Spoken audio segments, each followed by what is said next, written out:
hamısı ailənin dağılmasına xidmət edir. Bir qadın çıxır, deyir ki, bir kişi 3000 manata telefon ala bilmirsə, həyat yoldaşı, o qadın niyə onu ərd deməlidir? Azərbaycanda neçə kişi öz arvadına, mən də daxil olmaqla o qiymətdə telefon ala bilər. Tutaq ki, minimum əmək məlum, orta əmək məlum. Ən yaxşı orta əmək 1200-1300 manatdır. Beləcə 3 ay bununla çörək yeməməlidir, bu arvadına telefon alır.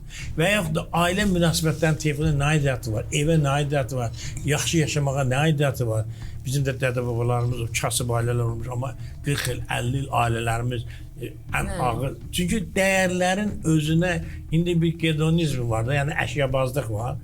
Hər şeyin qabağına əşya dayanır. Halbuki Hötenin bir məşhur sözü vardı. Mən əşyalarımdan nə qədər azadamsa, bir o qədər azadam. Ona görə də antik dövrdə birinci kiniklər deyildilər, ilk günündə yaşayanlar. Onlar deyildilər ki, əşyalar insanı doğru düzgün düşünməkdən imkan vermir. Ona görə hər şeydən imtina edir. Hətta paltardan belə imtina edir. Hətta Fales bir boşqanın içinə girmişdi. Əlində də bir dənə koruşkası var, su götürdü. Bir gün görür ki, bir nəfər gəlib əli ilə belə su götürdü. Deyir ki, gör nə qədər mən səhv eləmişəm ki, özümlə bu qədər artıq şey daşımışam. Və yaxud da məsələn Dionis haqqında danışılır ki, deyib bazara girib baxıb deyib, ilahi insan gör nə qədər çox şeysiz yaşaya bilər. Bu bazarda şeylərin heç birini istifadə eləmirdi ya.